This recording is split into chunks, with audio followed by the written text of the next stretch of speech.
Bersatu bacol, ugut mahu sebar aib UMNO. Wan Saiful beri amaran keras pada UMNO.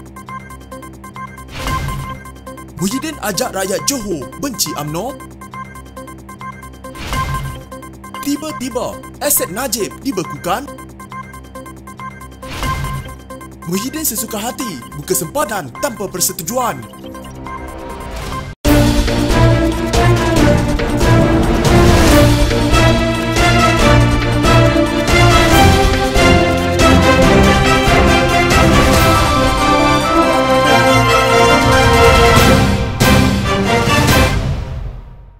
Ahli Majlis Tertinggi UMNO Razlan Rafi'i berkata, Wan Saiful Wan Jan tidak perlu menjadi bacol dengan mengugut untuk mendedahkan kepincangan UMNO dan Barisan Nasional. Razlan malah mencabar Ketua Penerangan Bersatu itu untuk terus membongkarkan perkara tersebut. Sudahlah Wan Saiful, sekiranya asasnya berpaksikan kepada rakyat, bongkar sahaja. Jangan jadi bacol, ikut desam untuk membela rakyat, bukan membela tembolok kroni yang akhirnya rakyat akan mati kelaparan, katanya kepada portal Malaysia Kini. Razlan berkata demikian ketika mengulas amaran Wan Saiful untuk mendedahkan kepincangan dalam UMNO dan Barisan Nasional semasa mentadbir negara dahulu dan tindakan pemimpin parti itu pada masa ini. Memetik laporan portal Free Malaysia Today, dia berkata, kesabaran Perikatan Nasional ada hadnya dan turut mengingatkan kawan-kawan UMNO agar tidak menguji yang bukan-bukan. Wan Saiful juga berkata, strategi UMNO ialah untuk membunuh karakter Presiden Bersatu, Muhyiddin Yassin, dengan pelbagai tomahan bagi mendidakkan kejayaannya mentadbir negara ketika menjadi Perdana Menteri. Mengulas lanjut kenyataan Razlan mengingatkan kepimpinan Perikatan Nasional,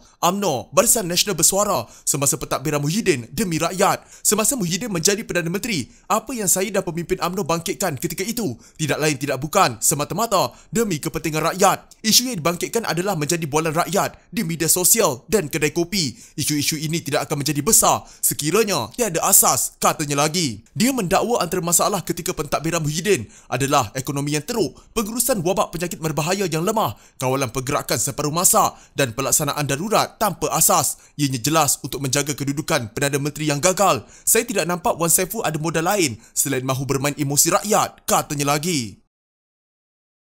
Ketua Penerangan Bersatu Wan Saiful Wan Jan memberi amaran akan mendedahkan kepincangan dalam UMNO dan Barisan Nasional susulan serangan berterusan parti itu terhadap pimpinan Perikatan Nasional. Beliau berkata, kesabaran Perikatan Nasional ada hadnya dan turut mengingatkan kawan-kawan UMNO agar tidak menguji yang bukan-bukan. Strategi mereka ialah untuk membunuh karakter Presiden Bersatu, Muhyiddin Yassin, dengan pelbagai tomahan bagi mendidakkan kejayaan beliau mentadbir negara ketika menjadi Perdana Menteri. Mereka mahu menghapuskan sejarah kecekapan Muhyiddin mengemudi negara semasa krisis, disebarkan tomahan dalam rangka untuk membunuh karakter Muhyiddin dan mula melarat. Mula-mula sasarannya adalah Muhyiddin. Ini mula melarat kepada Tuan Guru Abdul Hadi Awang, katanya dalam video klip pendek yang dibuat naik ke Facebook. Beliau berkata, Perikatan Nasional juga boleh mendedahkan pelbagai kepincangan yang dilakukan pemimpin UMNO semasa memerintah negara dahulu atau cuba dilakukan pemimpin parti itu ketika ini. Wan Saiful berkata, UMNO semakin terdesak kerana dipimpin oleh kluster mahkamah. Beliau sebelum ini mendakwa pemimpin UMNO daripada kluster mahkamah mendesak pilihan raya negeri Johor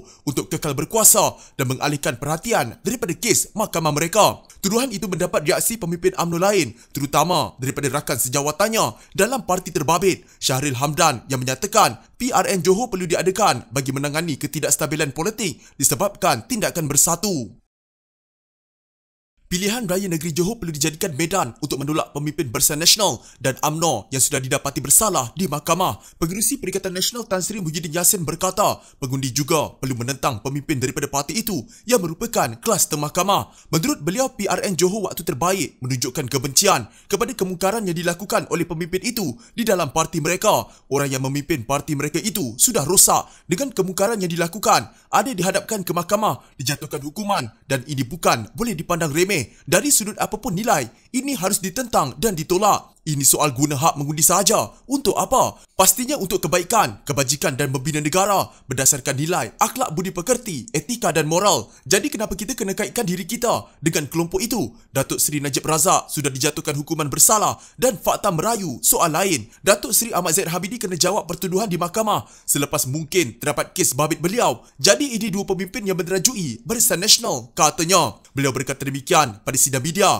selepas hormatnya dimaklumkan bahawa Institut Masa Depan Malaysia atau MASA akan menganjurkan Majlis Penganugerahan Geran Penyelidikan Program Pembangunan Dasar MASA (MPDP). Beliau sebelum itu ditanya mengenai sokongan masyarakat Melayu yang boleh bertolak ansur dengan pemimpin yang telah terlibat dengan jenayah seperti yang dibuktikan di PRN Melaka di mana Barisan Nasional menang besar. Mengulas lanjut, Muhyiddin yang juga pengerusi Institut Masa Depan Malaysia atau MASA menegaskan pengundi di Johor perlu menolak UMNO serta memilih parti lain. Jelas beliau, pengundi boleh memilih Perikatan Nasional yang telah terbukti mampu mentadbir kerajaan dengan prestasi yang lebih baik.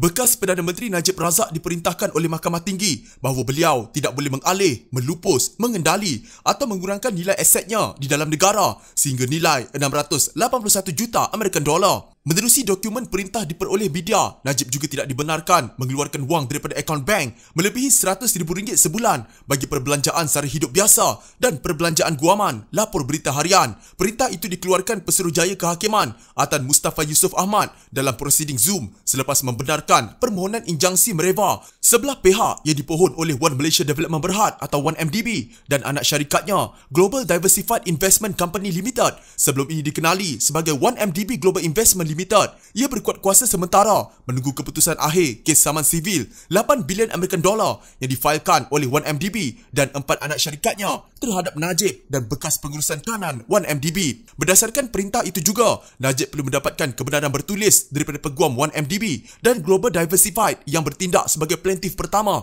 dan kelima dalam kes saman sivil berkenaan. Jika beliau memerlukan lebih daripada RM100,000 sebulan, Najib boleh memohon dan mendapatkan kebenaran mahkamah sekiranya tiada kebenaran bertulis diberikan. Perintah itu juga antara lain menyebut bahawa beliau mestilah membuat pendedahan secara bertulis kepada 1MDB dan Global Diversified berhubung asetnya sehingga nilai 681 juta American Dollar sama ada di dalam atau luar negara, sama ada di bawah namanya sendiri atau tidak, dan sama ada milikan secara tunggal atau secara bersama defendant lain. Beliau hendaklah memberikan nilai, lokasi dan segala maklumat aset dan maklumat itu hendaklah disahkan melalui suatu affidavit dan disampaikan kepada peguam plaintiff pertama dan kelima. Jika keseluruhan nilai bebas daripada gadaian atau apa-apa security asetnya di negara ini melebihi jumlah 681 juta American Dollar, Najib boleh mengalihkan atau melupuskan aset itu asalkan jumlah nilai tanpa beban kekal berjumlah tidak kurang daripada 681 juta American Dollar. Perintah terbabit juga menyatakan mana-mana individu dalam prosiding itu atau sebaliknya yang dimaklumkan mengenai perintah berkenaan tidak seharusnya membantu atau membenarkan pelanggaran perintah